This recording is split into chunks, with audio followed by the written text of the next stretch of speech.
Bonjour Reza. Bonjour Ingrid. Merci de nous accueillir à Webistan, votre agence à Paris. Alors j'ai devant moi le livre historique que vous aviez écrit sur Massoud et qui date maintenant de 2001. Et j'aimerais que vous nous parliez de certaines photos. La première, c'est celle qui est en 4e de couverture. 20 mars 1991. Et je me rappelle le 20 mars parce que le 21 mars, c'est le nouvel an iranien. C'est le premier jour de printemps. Mais ce qui était très touchant, c'est que le lendemain, quand je me suis réveillé, devant sur la table de petit déjeuner qu'il y avait, ils avaient mis un petit glace avec les 7 fruits secs et de l'eau, ce qui est le signe de fêter le nouvel an, l'arrivée de printemps en Afghanistan, qui s'appelle ce Haft Meyveh.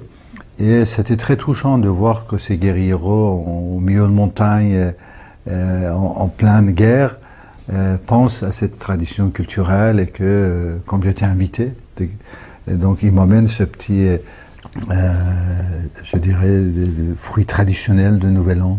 Voilà l'histoire de cette photo.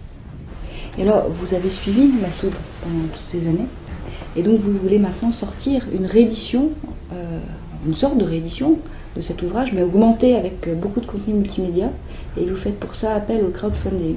Oui. Est-ce que vous voulez nous en dire un petit peu plus avant de commenter une nouvelle photo? C'est plus qu'un...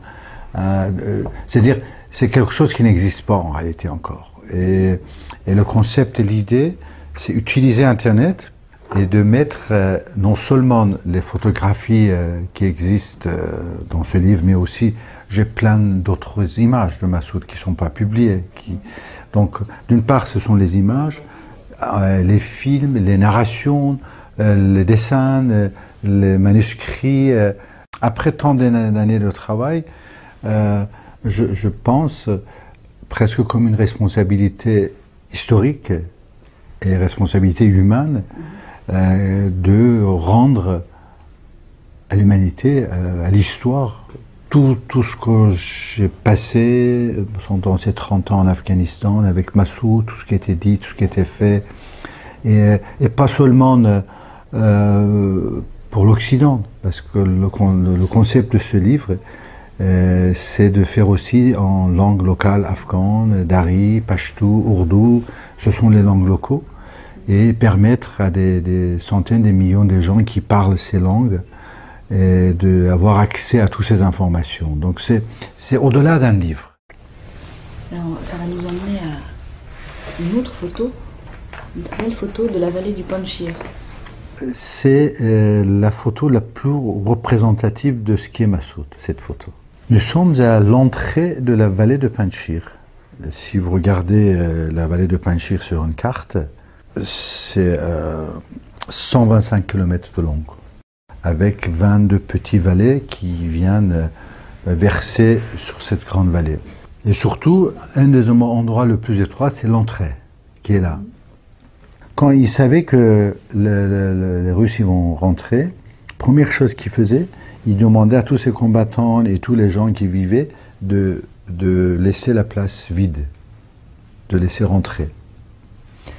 Donc, vous aviez tout l'armée, les colonnes, les chars et autres qui rentraient à l'intérieur.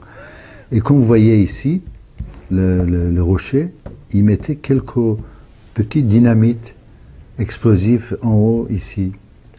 Une fois que les dernières de la colonne étaient rentrées dedans, ils faisaient exploser et cette derrière était fermée. Qu'est-ce qui se passait? Toute la colonne, il restait dedans, encerclée, sans moyen d'avancer ni reculer.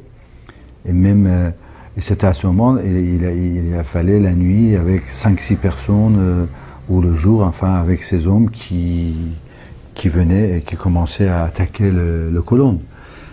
Et donc, historiquement, on peut dire que cette photo, c'est la géographie de défaite de l'Union soviétique. C'est ce que j'ai dit.